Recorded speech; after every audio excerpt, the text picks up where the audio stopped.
Well, hello there, Apple Bites. This is your Apple Bite, written Rit Ralph talking to you straight from our show here, Apple Bites, where we take a bite out of the apple and share it with you. And of course, today is a special day because Matt Sorcier is having a birthday. Oh, I thought you were gonna say it's a special day because Kim is here. Yeah, I know. Yeah, like, that was. Yeah, we because that's have birthdays every year, but we don't have Kim every day. This is true. Yeah. See, but that's the fate's end. We can't talk about the end and beginning. Then it's Yeah, we could.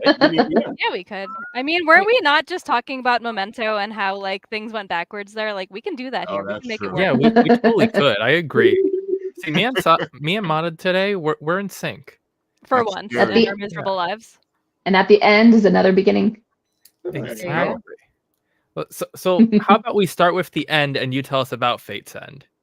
Okay. Good segue. So, yeah, I like that. I have been a UI UX designer for the games industry for 12 years now. Before that, I worked for various marketing agencies. During COVID, I had a client that couldn't pay for the work that we were going to do. So I had to kind of scrap something together real quickly. So I like D&D. I was just getting into 3D printing. And so I went live with a Kickstarter campaign for dice towers, 3D printable dice towers, and it did quite well. And since then, I don't have clients, which is great. I no longer work for the suits, so yay. This is my latest project. So we designed a kind of 3D printable GM screen in one of our past campaigns, and people loved it. We were the first ones to have 2 dice towers, one rolling out to the players, one rolling into the GM. But I really wanted to come up with something that was a little more lightweight, easier to print, etc. So with what you see here this is our next campaign. It's not like a big giant one. It's a mini campaign just to kind of get the word out there and to raise money so we can make more kind of styles for the front panels. But this was a lot of fun. I printed a lot. I turned off my printer tonight just for you guys. But everything is print tested to make sure it actually works. So the front panel is really decorative, and the back panel is modular. You can print it larger, the whole thing, or the size that you see here. The dice towers are designed for a 20 millimeter D20 or smaller, but you can print it any size. But what I tried to do with this was create something that not only works for GMs, we call it business in the, a decoration, just business, a party in the front, business in the back kind of idea is you're organizing everything, but you stay kind of immersed in the world in front of the screen. So we've got lots of accessories that plug into the hex grid in the back, so you can kind of organize your own, minis and stats or whatever your own way. This wasn't really designed for an entire book to be there. The book, or unless you print it big, but you can, we have magnets that you can print, and we got magnets that fit inside of them, little dragon head ones that you can put up some important stats, or you can keep daisy chaining the panels as much as you want for additional stats. I like that because sometimes you don't want the whole book back there. Yeah. Yeah, I never use the whole book. I always print out what I want and then just have it handy. I mean, there's so much out there. It's hard to just stick with one thing unless you're doing a one shot. But I think I like to do homebrew stuff, so that's more fun when you get to play in the world and create your own experience from it. So that was awesome, man. That's cool. Thanks. Another thing I'll talk about is, no, we don't expect GMs to paint while they're running a session. I get asked this question all the time. I've been trolled for it. But if you're a painter, if you like to paint minis, we have options here where you can, put up your Citadel paints or your other paint pots, and there's a cup for brushes. So then maybe I can do a little segue questionnaire here, but could we perhaps include like a Sacrimony stained glass tower on top of this? Ooh. It could, yeah. So we have lots of stretch goals. We've unlocked. I'm not going to say this incorrectly. I think we've unlocked 3 so far. 3 so far.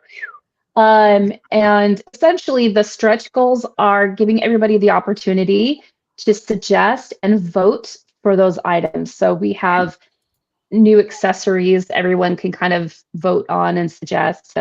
We've got a new GM screen. So, for example, I've got 3 different styles in this campaign, but let's say someone suggests like a wizard's library. I can design it, everybody can suggest it and vote on it. But if that one won, it could be a kind of a cool library look to it. And then we have a second accessory people can suggest and vote on. Not gonna lie, I love that you can just use that as like a paint organizer, because I would love to just have one of those like on my drawing table and just have all my brushes and all my paints there. Like, I know. That one. I'm a messy painter. Same here. Oh my god. Yeah, and it's nice to tuck it someplace, but keep it there. Yep. Yeah. So those are 2 dice towers. Those are bonus files that are included with the campaign. Nice. I gotta admit, like, because we ever since we first were talking, you really dove into this side of the whole thing with the well, this is what we're gonna do. We're gonna get this stuff. We're gonna put it out there so you guys can print this over there. That way, it kind of releases the middleman from mail all this stuff. It's great now. I mean, who knows what the future is going to be like?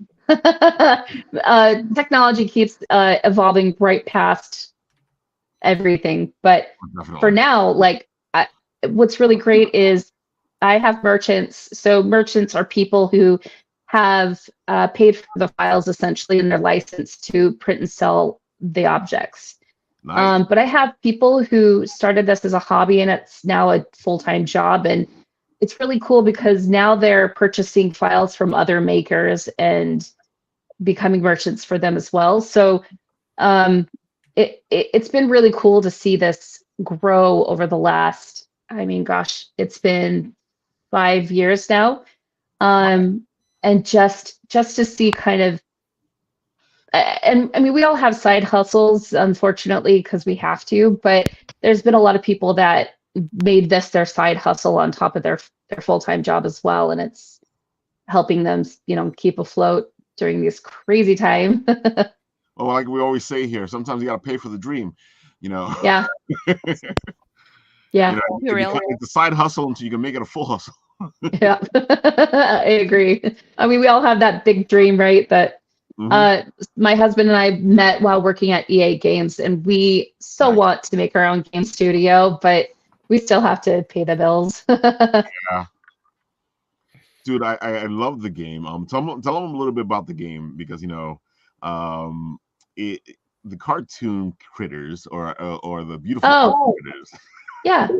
So one of our campaigns from we actually finished the book and the game. So a couple years ago we went live with Fate's End Fur Haven, which was a huge campaign. I don't know what I was thinking, but we dug into a new world where you could play as your favorite animal. Amazing. You have my attention already. there were rule sets for anything. If you want to play, we call them furs, feathers, and scales. And then there's also other critters like, where does the platypus fit? We have rule sets for the entire animal kingdom. So it's kind of based on, I love the Robin Hood, the Disney Robin Hood with the fox and the bear. I loved that as a kid. And I was hoping to go for something like that. So we created Fur Haven. So there's a full 5e compatible book that has all the rule sets that are unique to the world of Aloria is where these the Animal Kingdom D&D adventures take place. And then another product that was part of that campaign was a beginner RPG game, which you start out you started out as these really cute little furry characters. We call them younglings who go through their own adventure, and they start out at level 0. And it teaches brand new players kind of the fundamentals of D&D, kind of slowly as they play through the adventure. So someone who's not used to role playing, there's a kind of a gradual increase, kind of just baby steps into that. And they collect cards as they go, which would be their action cards, which would be like their spells or their weapons or other class-based features. And then we had kind of free-for-all kind of wild cards that were more like the props and stuff that they find along the way. So it teaches brand new players the fundamentals and kind of get them hooked into it. And I got my niece hooked, she's 9 years old, and she wanted to play it on our family trip nonstop, which was so fun. And then it's also designed for someone who, like me, I love playing D&D, or RPGs, but I'm not comfortable with GMing quite yet. It was more of a lightweight. There's a rule book that comes with it that gives you all the information on how to GM the experience. But the way the game was designed is it starts out very narrow and kind of widens out. So the GM can kind of get used to GMing, and the players can kind of get used to this new experience, a new way of playing something. And I'm really proud of it. My hope is someone who has, their spouse or their kids or whatever, who don't get what dad or mom keeps doing on their game night. I wanted them to invite their wife, their kid, whoever, and take them through an experience that's fun and lightweight, and has its own level of danger, so they can connect with the person that's really passionate about it.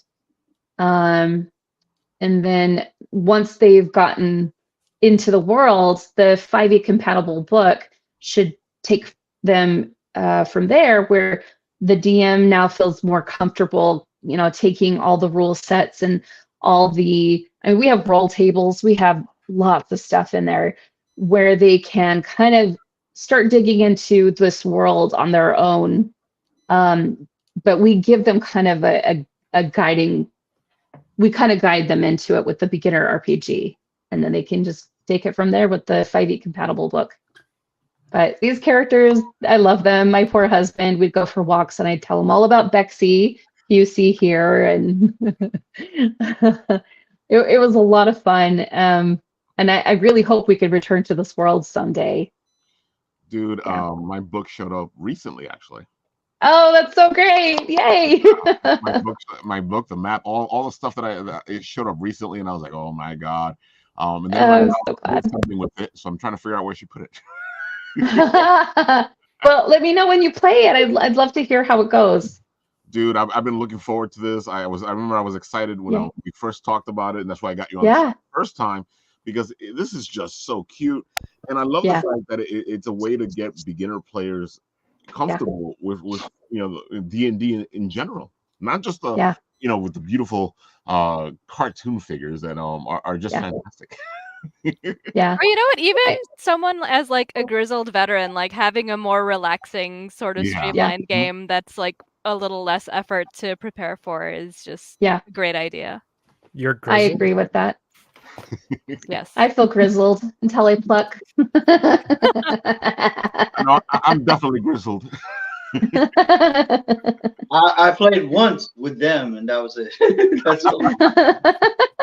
There's a video of it. Maybe you'll see it someday. Maybe I don't know. Maybe you won't know. It was a play test for a friend of ours, and they haven't posted it. Put it up, Oh, fun. Huh. Oh my God, this fantastic. I have to admit, like this your 3D stuff is just like amazing. It's not even like Thank you. I've seen people do stuff like this, but they don't really think it through, or it doesn't look that good. Yeah, I really want this to look nice.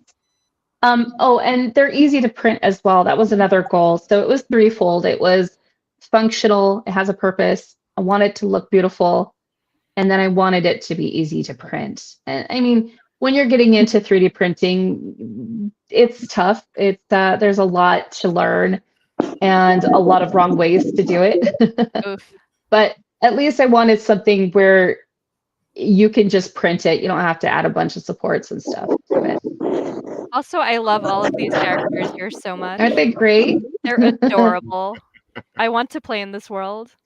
Good. Oh, let me know how it goes. I got the book, so I just need to get through it. Pester Ralph. Yes, I want to be like the cutest, evilest little cat burglar. I can see it. But look at this. Look at these 3D things that you guys have been doing for a long time now. Because you guys are already doing this really nice this campaign. Yeah. Yeah. Like I said, you guys actually think it through. It looks good. I've seen a lot of printed 3D stuff that doesn't. Yeah. Yeah. There goes. Like the textures are so good. I gotta say, because it's like when you think like 3D printed, a lot of things that are there are just like it's very smooth. It's very like sterile looking, but like you really took all of this into consideration, and it looks magnificent. Thank you. Dude, the DM screen alone looks like. If you like your DMs, folks, this is what you should get them for, like their birthday, Christmas, whatever day. Maybe just a regular day. Yeah, just DM appreciation, man. That needs to be a holiday. It's like at least another part-time job to DM. Oh man, yeah. So many hours of prep work. I know a guy who, like, I played games with him and a group of friends, and he would spend at least like 12 hours a week just like prepping for a game that week. That sounds about right. Yeah. Crazy. It was really intense because he did his own homebrew stuff. He didn't use monsters from the monster manual because he didn't want people like looking it up to be like, oh, what monster is this? Like, how much HP does it have or whatever? Like, he made everything from scratch. It was so psychotic, but it was great. That's pretty amazing. Oh man, I wish I had more time to do that. Yeah, seriously. Oh my God, look at this stuff. Folks, I'm telling you that this 3D printed stuff looks amazing. I want all of them. What we're looking at for this Kickstarter looks amazing. Look at this thing. Look. It was funny because I ran into it like a while back and I was like, oh, I got to get her to get on the show. And then that's crazy. I'm glad you reached out. Yeah. I was like, oh, let me just send her a message going, I love what I saw in the Kickstarter. Oh, one of the things that I really liked making for this is the two-sided initiative trackers. I don't know if you can see them on the top, but there's a video here. And then one of them is an empty initiative tracker that you can take a little piece of paper and write on it and stick it in there and then slide it in. Whoa, cool. That's nice. Cool. Let me play the video, see what happens. Good luck. Watch my computer die right there. No, I believe in you. You have another.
Damn.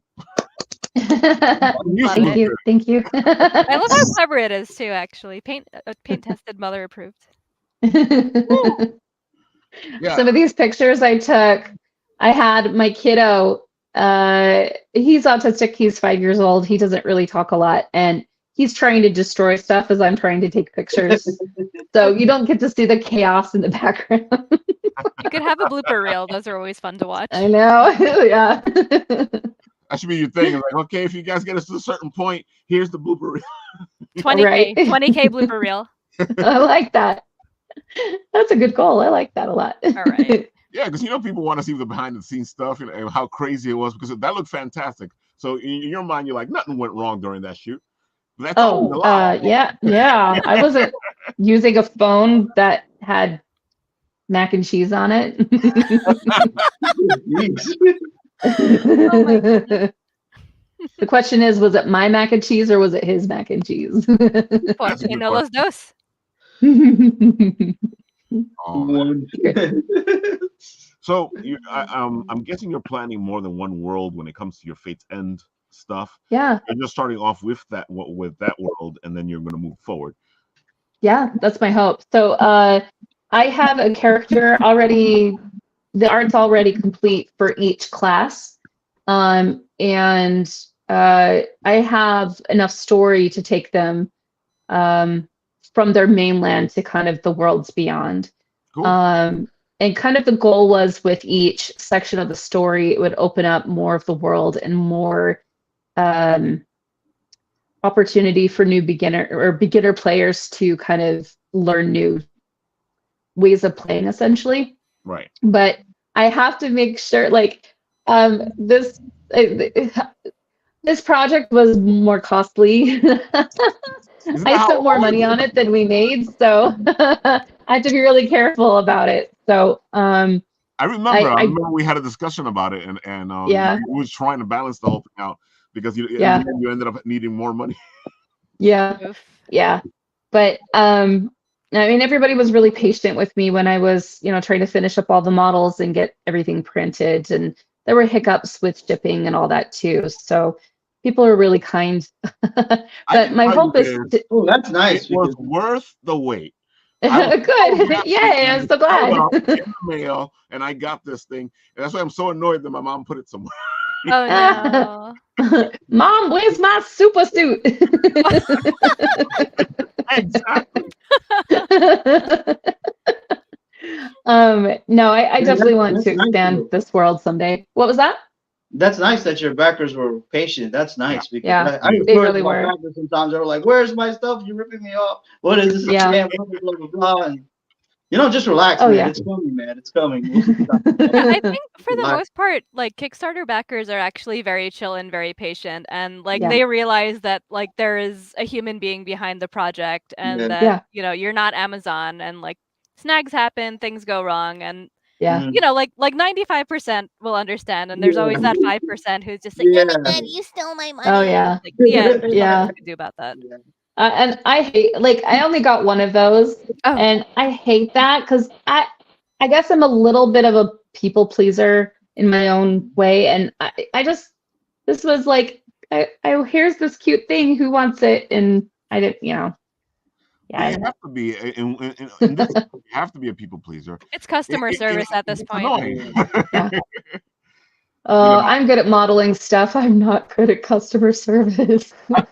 I've worked a lot of retail jobs, and I'm still not good at customer service. I'm good at holding my tongue in certain situations, but even then, I am for my own good. I'm good at the. They tell me because I do it at my job sometimes. I answer the phone. I'm good at the telling you what you need to know, this and that, and getting rid of people. Yeah. But they tell me that I'm not good at the pleasantry stuff. They say it's funny.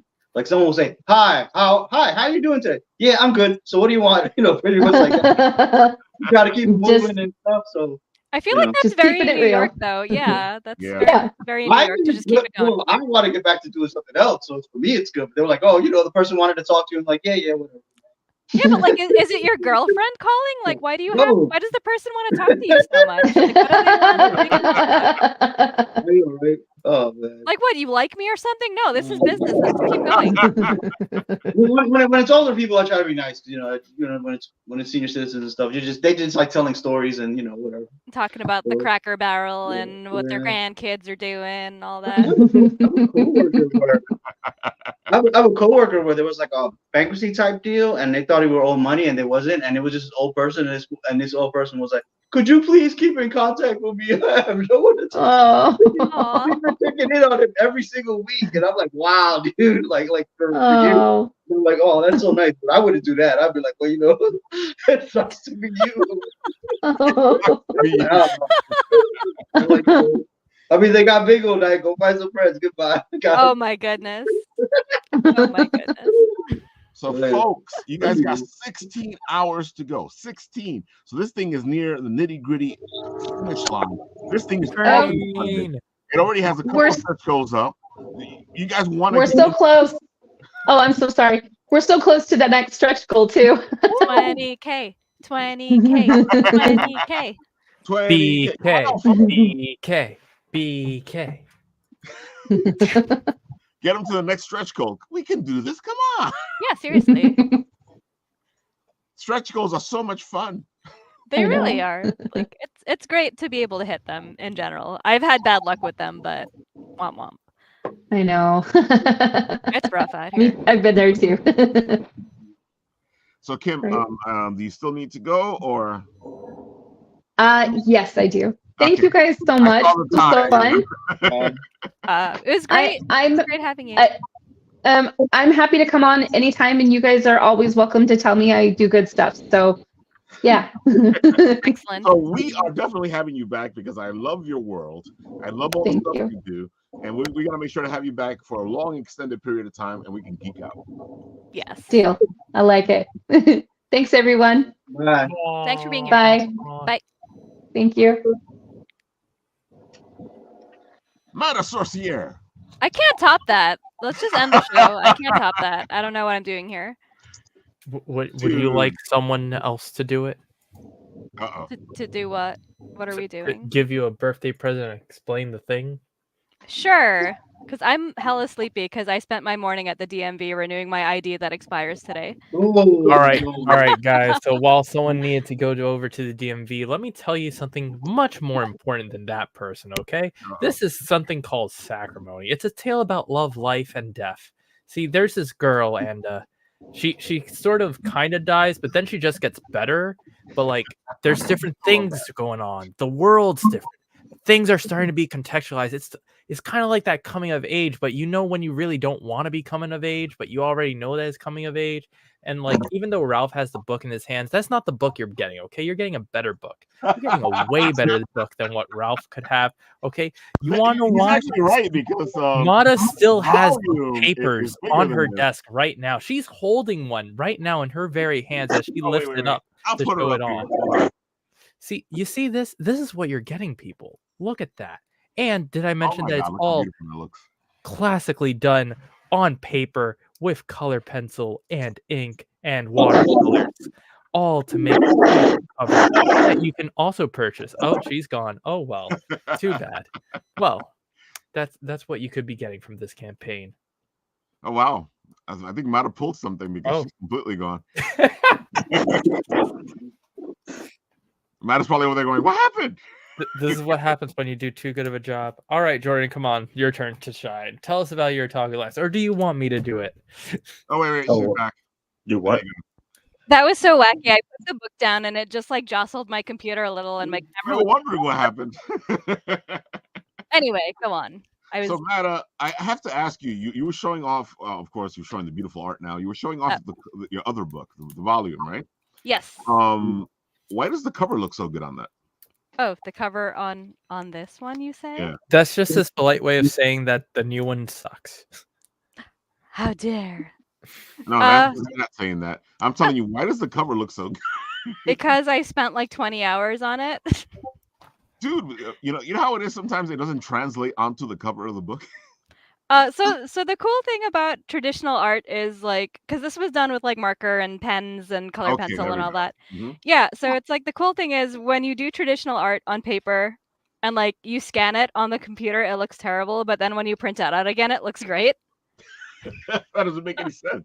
It doesn't, because it's like when you look at the scan on the computer, you're like, oh, wow, this looks grainy, it looks really blotchy, it looks weird, and then you print it out and you're like, oh, but this is fine. Well, it all comes down to your resolution and how good your monitor accuracy actually is. Oh yeah, my monitor is like fine-tunedly calibrated for this stuff, but definitely resolution plays into it. And the higher resolution you scan something at, like the more blotchier and weird it seems.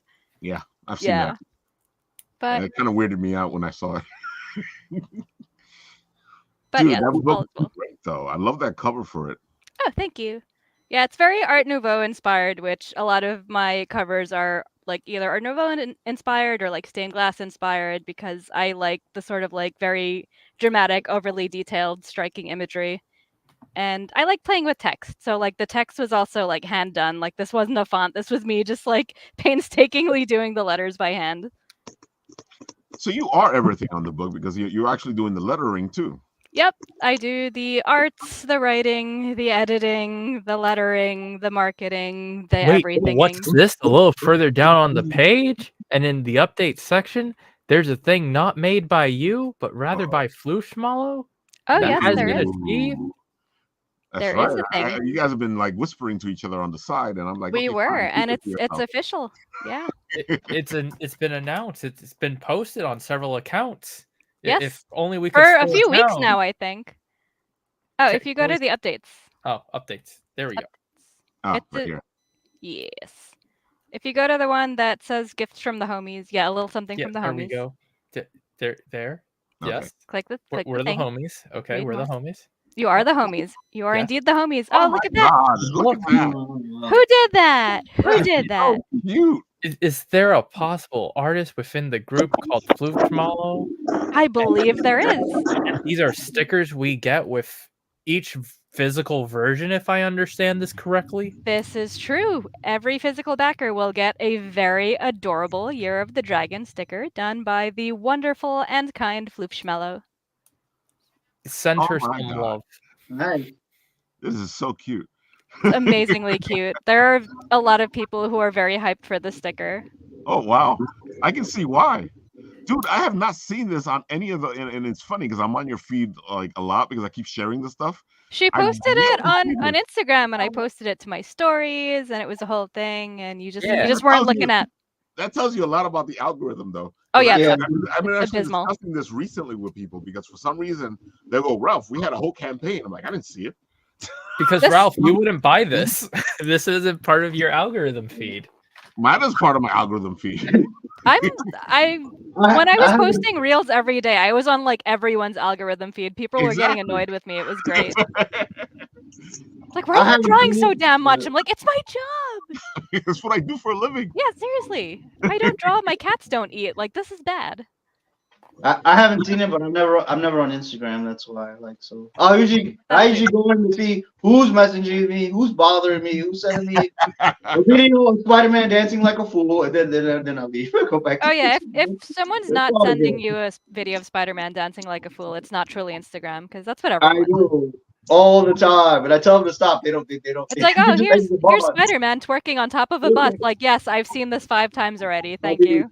Here he is dancing. I'm telling them to stop. Now listen, they're like, we know you're a Spider-Man. We can't help it. Spider-Man fan. We can't help it. I was like, I'm not even a Spider-Man fan, and I still get those. And I'm like, jeez. Oh my god. Yeah, I'm on Facebook all day, 24/7. I do love the fact that Matta, you are constantly like looking at what else you can do.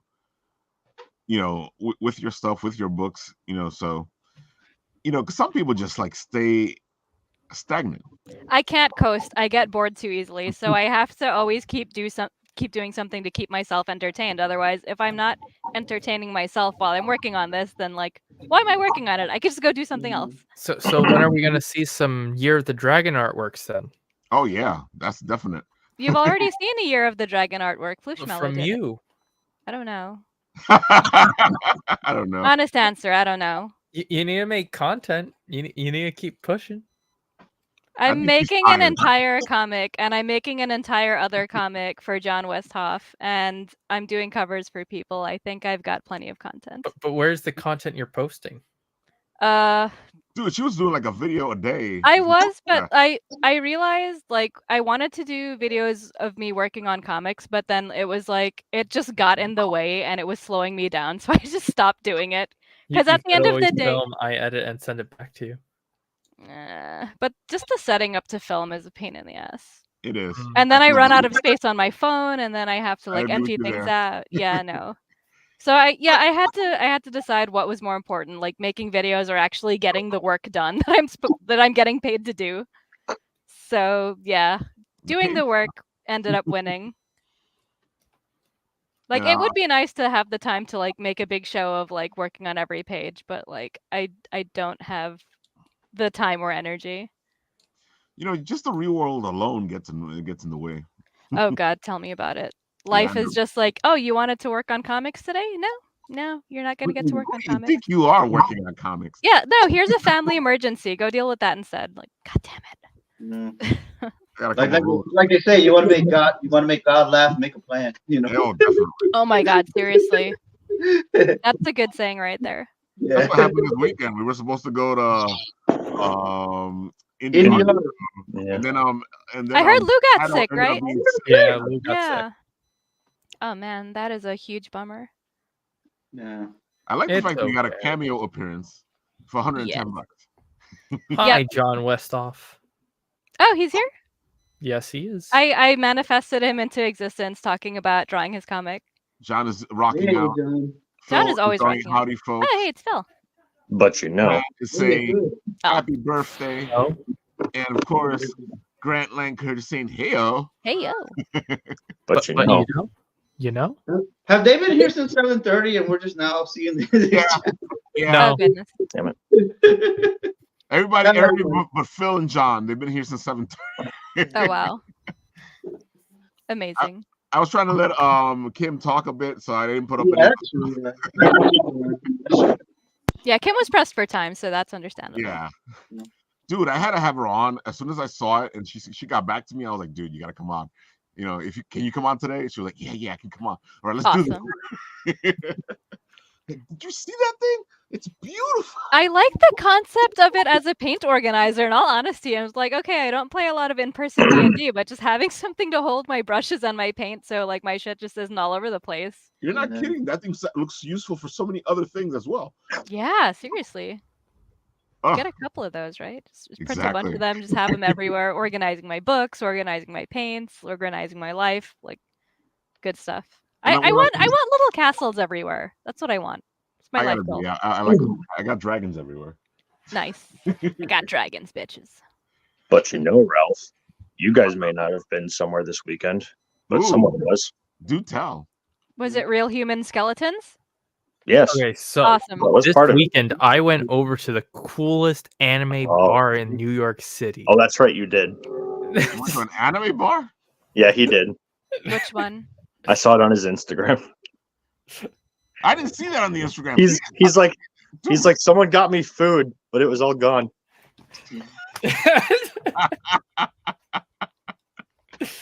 Anyways, Jordan, tell us about your wonderful experience and specialty that is currently in your possession. Yeah, this right here. What is it? I'm getting excited. This is 3 years in the making. Yes, it is. It's been a while. Yeah. So for anyone who doesn't know or who isn't in the joke, this is a book signed by every member of Source Point Press, except for the creators of the book. Not only that, but like nice. 2 of them aren't even like authors at Source Point. They're just people artists. Who work there. I said everyone who's there, even the people who just do shipping. Yeah, because Drana and Austin are both Dirk's people. Drana is his editor, and Austin is one of his artists. But yeah, no, because I went to his table as soon as I got to the Monroe Oddities and Horror Fest thing. And yeah, that there.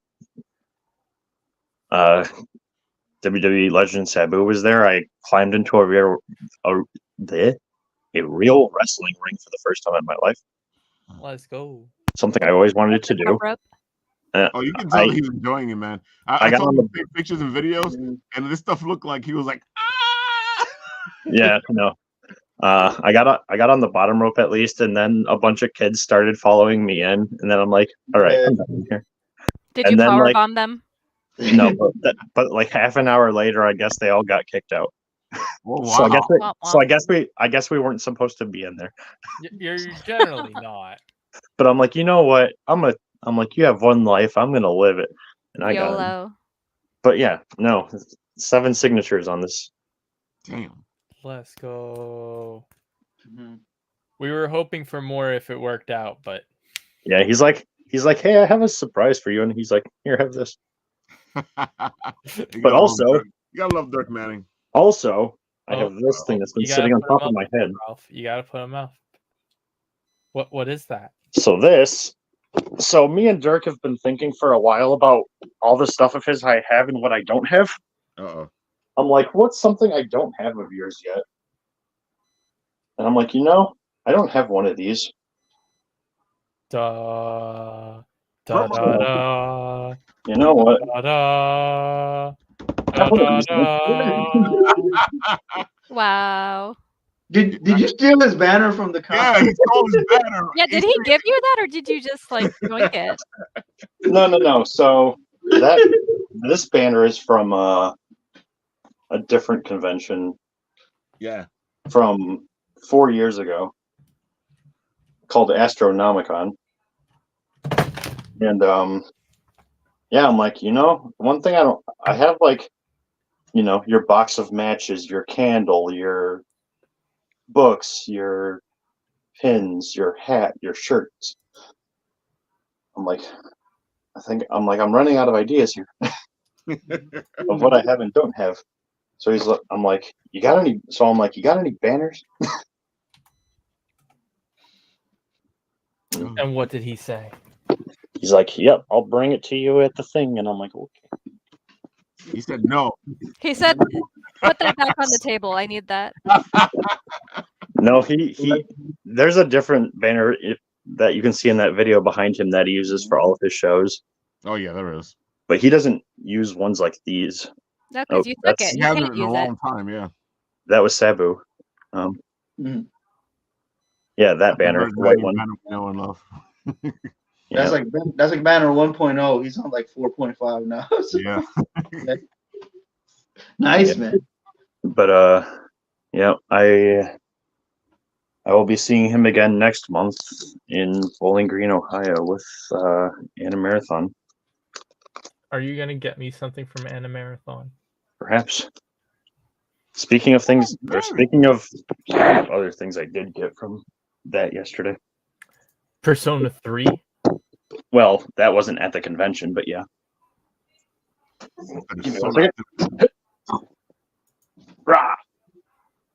it a dinosaur?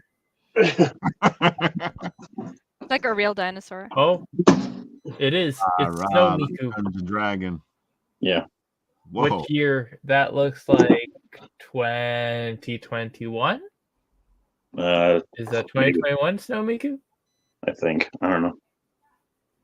Maybe 2020. No, it says 2019. Says 2019. No, I was off. Okay. Yeah. Pre-pandemic Miku. I don't like Figmas, but let me guess, $40. Yep. Let's go. That's a steal. It really is, because online I saw it for like 120. Yeah, those are expensive. Yeah. Ding dang dude. I do not like Figmas that much. Every time I see a Miku figure on conventions, it costs too much money, and she's wearing something weird, strange. It costs too much money. Something strange. Something like a racing outfit, or a snow outfit, all kinds of stuff. Yep. Yeah. Jordan, why is Xbox dead? Haha. Did you not see the state of the game?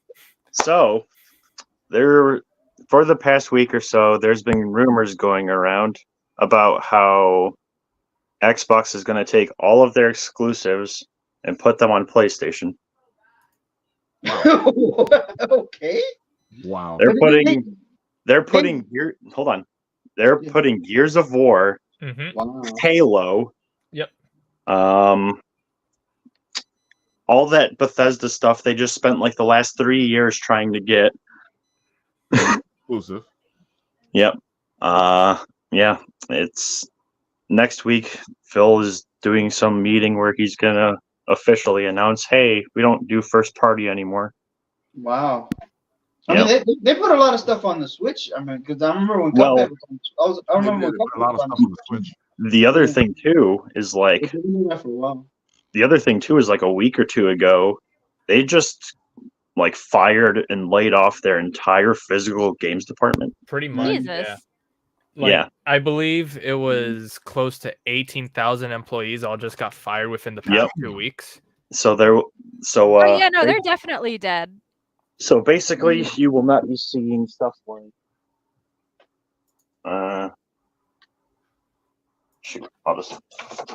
you won't be seeing stuff like this anymore.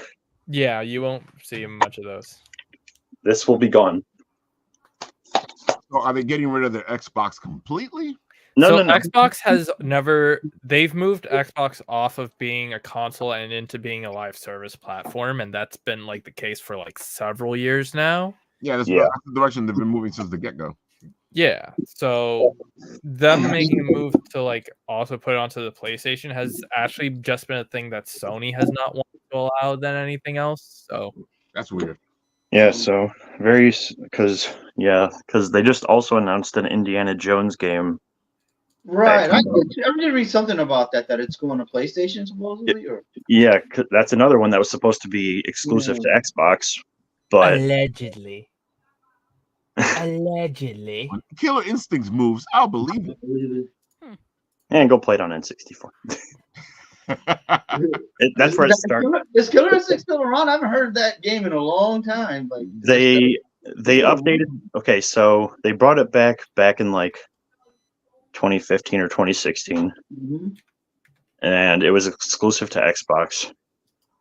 And they just gave it like an update, like a month. Yeah, I haven't heard about it in a long time. Killer Instinct, It doesn't make. It's not making the tourneys, that's for sure. No, I mean it was at last year's Evo, I think. But not as the main title. Not as the main title, but they had a lot of side titles, right? Not as the main. Yeah, because like they were supposed to get like the next Fable game, the next this, that, whatever. Not anymore, it seems. So my $500 box is just. It's a box. It's literally a $500 box. Yeah. Or correction. That's what I'm talking about. Is that Sony's talking about making another handheld system? Why? I heard about that too. Why? But Tony, it's way too late, man. It's way too late. Tony, do you not see like everything that's going on with like Steam and stuff? They got their own handhelds. Those are handhelds. Your smartphone is a handheld. Everybody has a smartphone. It's over. Like, I mean, they didn't even try with the Vita, man. It was like, why are you? I remember like the Vita Tony's talking like, remember when the Blizzard announcement for Diablo Immortal came out? Do you not have phones? Yep. Like 3DS. Came up, they were like, here's a portable Switch if you want to play. You can log this around or your phone. Yeah, no. Basically, to summarize, but Xbox paid all those millions of dollars to all those companies. Exclusivity on video game platforms are laughable when you are a PC gamer. Oh yeah. Yep. Still an industry concept. I don't have a horse in this race. I just play on PC and whatever's on Steam or like Game Pass. That's it. I play whatever's in front of me. I used to play with a ball on a stick back in my day. Exactly. I will never. Like console. I mean, console game is kind of a scam, man. Because instead of having a computer that you can upgrade or whatever, have an upgradable thing, they make you buy a whole new system to play the whole new game instead of having a way to upgrade your system. Yep. See, that's like me. I'm lazy, so I'm just gonna buy the console. I'm not doing that. But my little brother, he can play like any game, any system on his PC because has nothing but time to do that stuff. I'm like, yo, man, I work 34 hours a week, man. I'm not coding, man. Just give me the new system, give me the new game. Remember LAN parties? But it's again, it is. And you guys got invited to those? Yeah. LAN parties, yeah. I threw LAN parties. It was great. See? You guys That's the had thing, friends though. to have LAN parties with? LAN parties with like Diablo 2 was like the shit back in the day. Or the old Halo games. Oh. But nah, like people can. How's Matt doing? I don't People know. can talk big on PC all they want, but no. Oh, he's doing the Halo theme. The Halo theme. Yeah. No, I know what it is. But at first, when he started doing it, I was like, "Are you sick, Matt? What is it?" It's like, what, are we Gregorian chanting now? Like, what's going on? It's a dude. So moment. yeah, no. Basically to summarize, my Animal Crossing lawn. Yeah, basically to summarize though, Xbox fucked up. They lost. Game over. All right, Jordan's the first one. It wasn't me today. Yep. It wasn't me today. Oh, that's fine. We're already 51 minutes in. I'm just surprised. I guess I was too engaged in all the D&D stuff to like say anything. Yeah. So, yep, it seems like all those games that once belonged to Xbox and only Xbox are now finding their way to other consoles. Just being released into the ether. Which is very weird to think about, knowing how long it was on only those things for how long. But dude, the moment that Game Pass existed and you could get it on PC, it like broke that all down. Yeah. It's probably why they made that decision to begin with. Yeah. No, that was 2016, if I remember right. But Andrew, since you're watching this and keep commenting, here's a thing for you. 4K and 8K don't matter. They don't. Your 60 to 120 hertz don't matter. They do. Have fun with your couple $1,000 machine while I have better fun with other things. I mean, the only thing I would say, I hope that this might sound weird. I hope that all of Xbox games find some place so we can preserve them in the future, because there are still some Dreamcast games we don't have, man. They're still lost to us, man. Nah, bro. Tony, there's a thing called porting. I know. Yeah, I know, but I mean emulating that we do on PC. Well, I know, but it'd be nice that there's still games that we don't have. It'd be nice for them to be emulation. There's still games that aren't out there. Not everybody's gonna emulate, So, well, I know you can play anything you want. I'm aware, but it'll be nice if everything found a home somewhere. I mean, I know Sega announced that thing at Game Awards, that couple $1 million thing of theirs where they brought back a bunch of their old licenses. Yeah. Who's just making pachinkos now? What are you talking about? No, not anymore. They're trying to be serious. I have no idea what's going on in this room. I know I changed things around to try to put the new computer in, but for some reason I'm down here now. You're sinking. I can't figure elevated your chair. I did. And then when I do this, it doesn't really fix it. I mean, have you tried running around at the speed of sound? I have to go back here in the room. Places to go, gotta follow the rainbow. I always follow the rainbow. Taste the rainbow. Look at that. Look at that puppy face. Amazing. It's a dog. He's like, why am I on screen? It's like, you are part of my merchandise. I'm going to show you. Yep. You will make me lamp sales. You are part of my merchandise. You will sell live action series with bugs and all. Oh man. Let's show this off. The taco legs. Yeah. Hey. Yep. Ooh, the lampy. Hey. Oh, it's gonna be too bright. Oh, there's a taco lamp I got from Jordan over here. You use the code AKGAR10. You get 10% off. This is a cool lamp. You can do so many things with this. You can turn it off. Let's see, get this right. Okay. You can turn it off, and then you have all these colors. You have all these colors. So you can pick the color you want. You want it to be blue. That's a cool remote. Yeah. This angle is weird, but I believe You in can you. tell Tony works in infomercials. I don't know, right? Oh, He's it's a off. professional That's right. hand model. I gotta turn it on first, there. Okay, so turn it back on. Okay. Turn it back on. All right, there it goes, back on. You want it to be blue, it'll be blue, it'll be, it'll be pink, whatever. And if you can't decide, you can just put this is a fade and Make unicorn puke. Yeah, it'll turn every color. It'll just fade to different colors if you can't decide. Yep. So, I'm not seeing the Mesmerizing. unicorn poop, man. Wow. it's very, very cool. Now turn off all the lights in your room. So you guys all get one from Jordan. Go for it. Yep. If you go to otakulamps.com, they are still running their sale until the end of March, where they're getting rid of some of the licenses that expired. And they are replacing all those licenses that expired with brand new ones. I have no idea what those are. I've tried getting them to tell me. They won't. Come on, I'm working for you guys. Give me the inside. You got to work on your interrogation techniques. Yo, tell them to sponsor us, man. And then sponsor us. All the time. I haven't really gotten to talk about this company really, but I'll bring them up too, even though I don't have a product of theirs to show yet. Yeah, but Novel Horizons is a figure company based out of Texas. They make a lot of interesting 1/7 scale figures for good prices. So yeah, they're good too. They're good. They good? They're good. All right. Even though I don't have an actual product to. But you know what? Unlike yes, I do know of them. But unlike most figure companies, they actually keep their people updated on when stuff is actually supposed to happen. Oh yeah. Shade. I like three Mega Man figures on pre-order from the Big Bad Toy Store. They're out. People have them. Like, where's mine? It's still on pre-order. Big Bag's like so slow, man. Yeah, They are.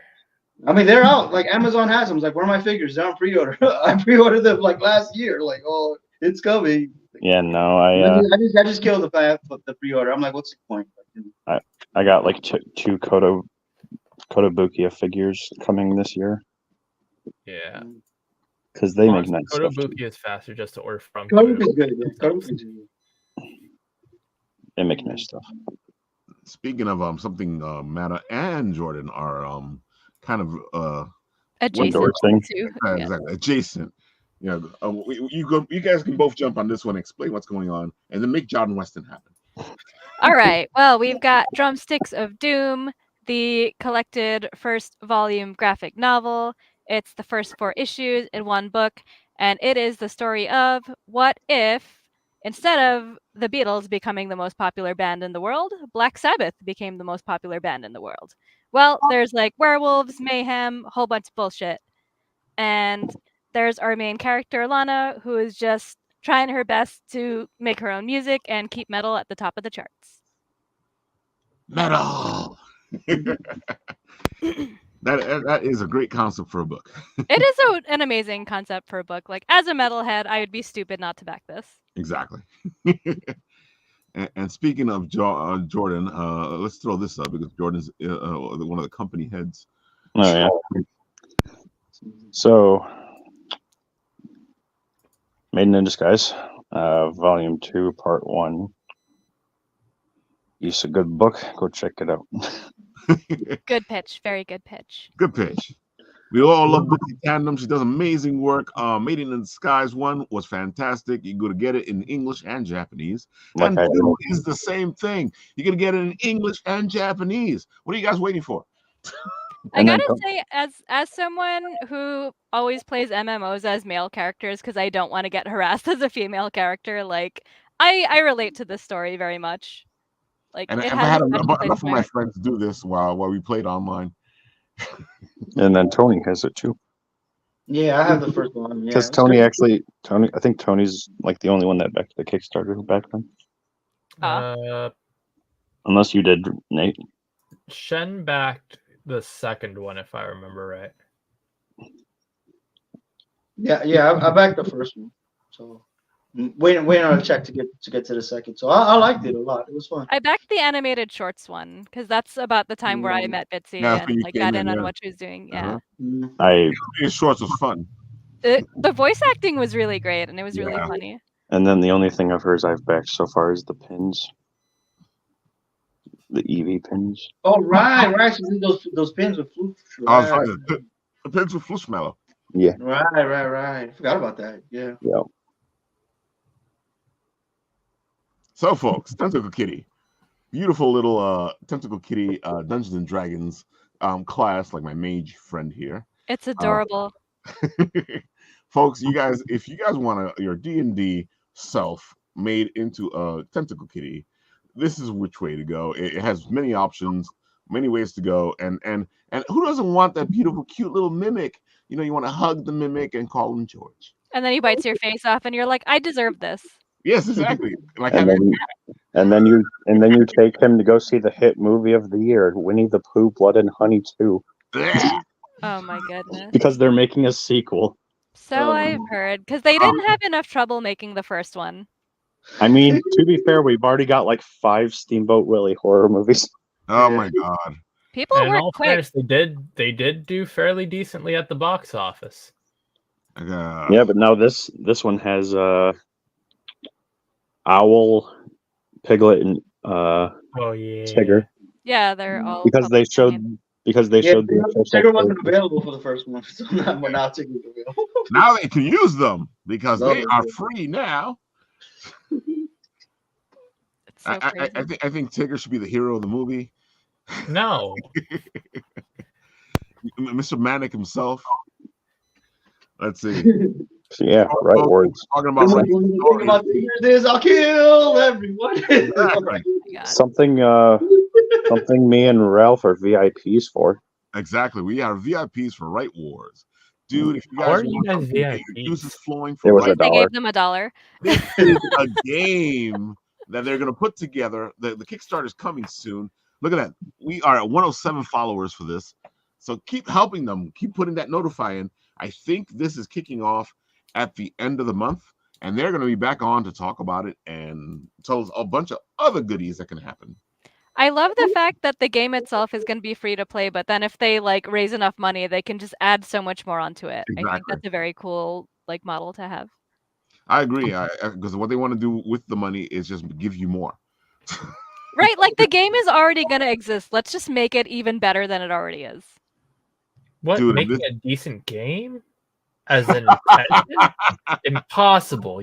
You're going against everything we've been taught from major corporations. How dare you institute this fallacy to this novel concept? Absolute blasphemy. I know. You are supposed to start out with a simple product to bake them in and slowly add up the price so that way they keep buying more and coming back to you. That is how you make money. What are you doing? All a phone game. Do you not care about your shareholders? Oh my God. Yeah.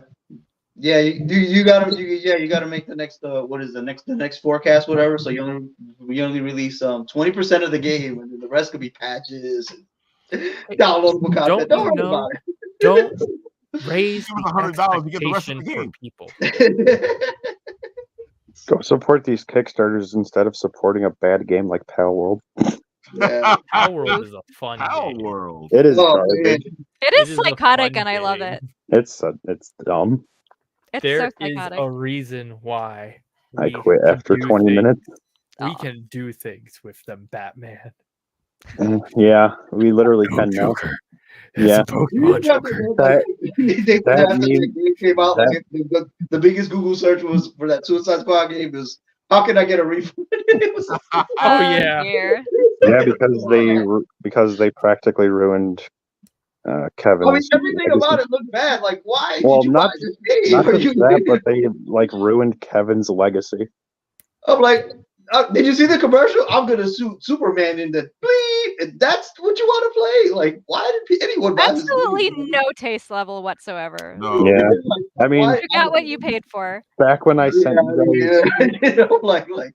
back when I was sending you guys those pictures of that stuff when I picked up Persona and everything, they just were like, "You want the comic?" And I'm like, "Ah, sure." Sure. If you're gonna force me to take it, I'll take it. I mean, they're twisting my arm. They don't force me to take anything because they're like close friends with me, but like I'm just like, something to look at the cover on and never open. Man. They go, "You're gonna take this comic?" Yeah, sure, okay, you're my friend. No, I just ask them if they ever have any free leftovers in their pre-order drawer. That's a good way to go. Yeah, right, and they're like, "Hey, we got this comic," and then they're like, "Who's our friend?" Okay, I got it. Check out Sacrimony, A Tale of Love, F in no particular order. Episode 7, full completion. We do art in person by wonderful Matta, who is very tired at the moment. You could see it in her eyes. It's really visible. No amount of eyeliner can save me right now, guys. Exactly, but you know what can save her? You supporting this Kickstarter. Check out the amazing tiers and even own some of these physical pieces of art that she has currently in her hand and on her side. Ooh, what beauty, what quality. Pay the wonderful woman who cannot pay herself. If not, she will never make another comic again and just make other people's work. And that's very sad. It is incredible. Honestly, I think it's okay though. So you might want to start looking for more gigs. So if you want to prove me wrong, you better support this Kickstarter. Otherwise, Matta owes me a comic book for free. I gave you like the first 6 issues for free digital. Yeah. Matta just needs to go. Where? I want proof of this. I sent it to you and Shen on the Google Drive thing. Mm-hmm. Oh, I don't have Shen's. So I don't have Shen's email. No, it was It was in the group chat where you were like where we were coordinating with the sticker, and I was like, here's like the first 6 books for reference. Like, have at it. Oh, how much Nat pays attention? Seriously, Nat just wants to be smirked by already besmirched. Listen, I am being courtesy. Okay, Nathan, that was you to an artist. I was just there to instigate the initial contact because she is too scared to do so herself. Nathan would pay more attention. All I hear is blah blah blah. I'm Nat, and I'm making excuses. But here's the thing: Nathan would pay more attention if he got his bunny girl. That is very true. Oh, so fun fact I never told you, but for Sacrimony 4, I actually did like a bunny guy variant cover, and that was like my most popular cover. Of course, you know why? Bunnies. Yeah, you know it was actually a bunny waiter. We are now in the year of the dragon, so where's our dragon girl? I don't know. We have Zentreya for that. Matt is like, you're asking for too much now. Yeah, seriously. Like, you're pushing it, buddy. I'm just telling you, okay? Number need to go up. Just send a message to Zentreya, be like, hey, need help. Matt, I was going to ask you, though, because, and I know you're probably frustrated because I know we talked a little bit about it. But what the hell's been going on with your numbers? Because God. You say that as if I have control over it.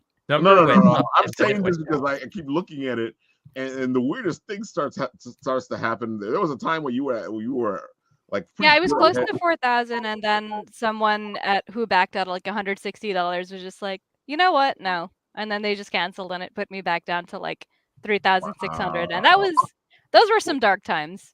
Yeah, there's also been a lot of trolls behind the scene who are like, they back at either like $100 or $50 for no reward, and like their usernames look like they've been through a blender, so you know that it's like a troll account because they also have backed 0 projects. And like, yeah, they'll just periodically cancel throughout the campaign, and like that's just kind of like par for the course now, and I hate it. Yeah. That is messed up. Yeah, I'm wondering because your backer numbers keep going. Yeah, it's been like that. Like that's always for like, I'd say the week before the last week. That's like usually when all of the chaos happens, and then things settle down by like the last week, and then people finally jump in, and then like my faith in humanity is kind of restored a little. Well, so, I'm happy that you got to the 4,000 mark because you were stuck for a little bit over there at the 3,000 something. Yeah, it was very frustrating.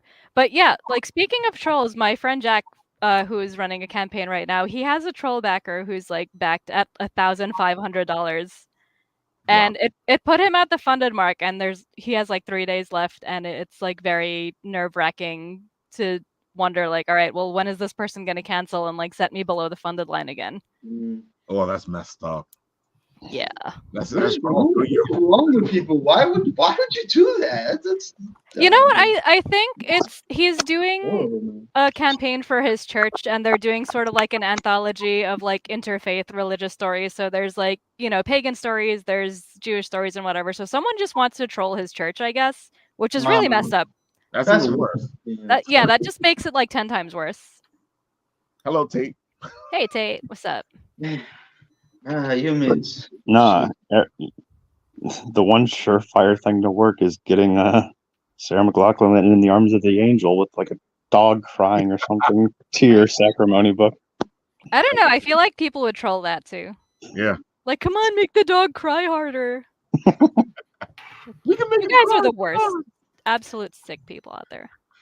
I don't know, man. It doesn't make any sense to me. Like, I've seen it in enough projects. We have people on here all the time that talk about, you know, these people doing this behind the scenes, and it's kind of annoying. And what's funny was that I you know, I'm on your page probably more than you are. You probably are, especially nowadays. I try not to look at it like the week before the last week because I know that's when the chaos happens. So that's when I'm like, I'm gonna go take a long walk outside instead of refreshing my Kickstarter page because.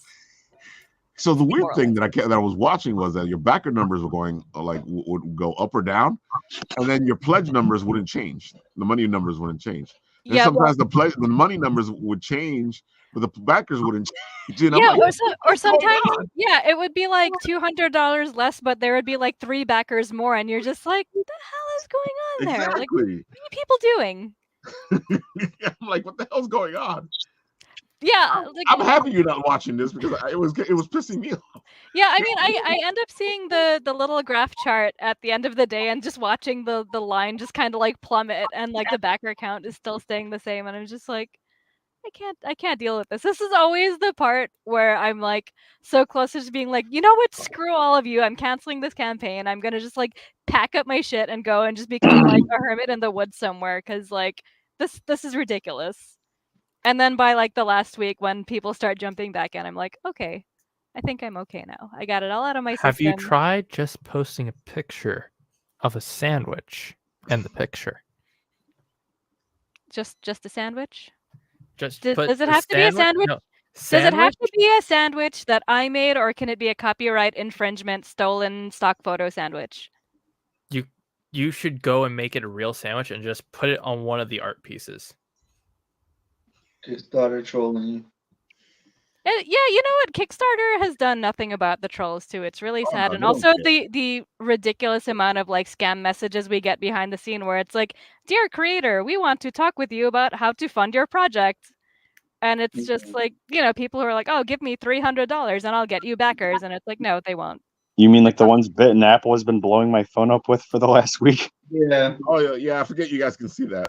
Yeah, we see those too. Yeah, but I mean, it's like I mean, if you have people that like they constantly like, you know, are like giving $100 and pulling it out. I mean, shouldn't Kickstarter do something about it? Shouldn't they get rid of these people? Like, you know, you can try to report them, and then I mean, what's gonna happen is if you report them, Kickstarter is gonna like, you know, take away your $100 anyway. So it's like.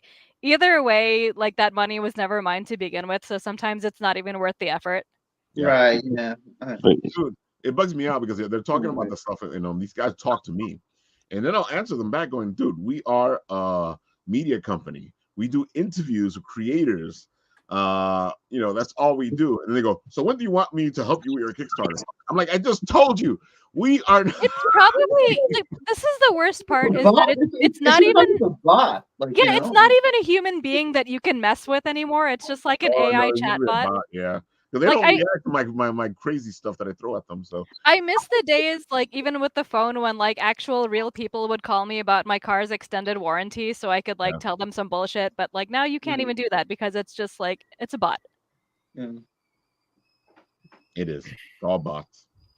The best moment that ever happened with like a telemarketer was that someone was calling my mom about like a free burial plot or something, and her response was so perfect. She was just like, "I don't plan on dying, so I don't need this." And then there's like an awkward silence, and they just hung up. So like, if you want to know where I get my sass from, full credit to her. I don't know. I spoke like makeshift Chinese at one the other day until he hung up. Nice.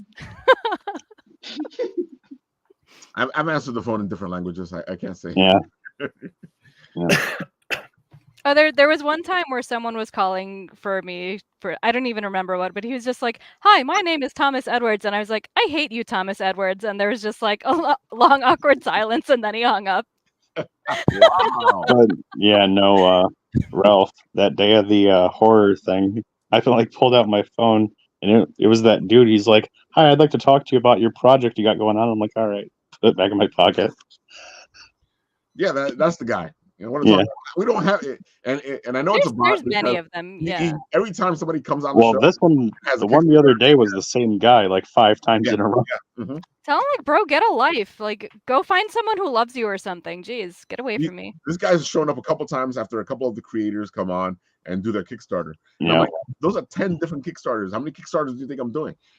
All of them. Probably why he repeated it 5 times. Shit. Maybe. One for each Kickstarter. Oh. Ridiculous. Well, there you have it, folks. This has been a beautiful day at Apple Bites. And of course, Matta Sorcier is having her birthday. Happy birthday again, Matta. Thank you. Just had my cake and I'm ready for a nap. And by Apple Bites, he means apple boats. Yes. Yes. I don't know what happened there. The fingers sometimes don't catch up to the brain, or vice versa. The brain doesn't catch up to the Usually fingers. with me, it's the fact that autocorrect doesn't like me.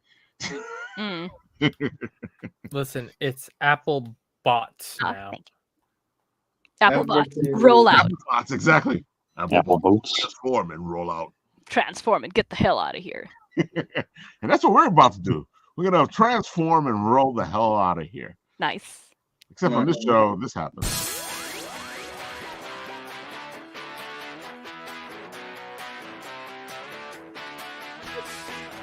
And you got the book.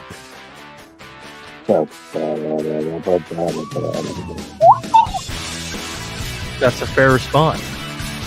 Have you ever thought about encasing it? Buy Sacrimony now! This has been Nathan on 60 Seconds. See you next week.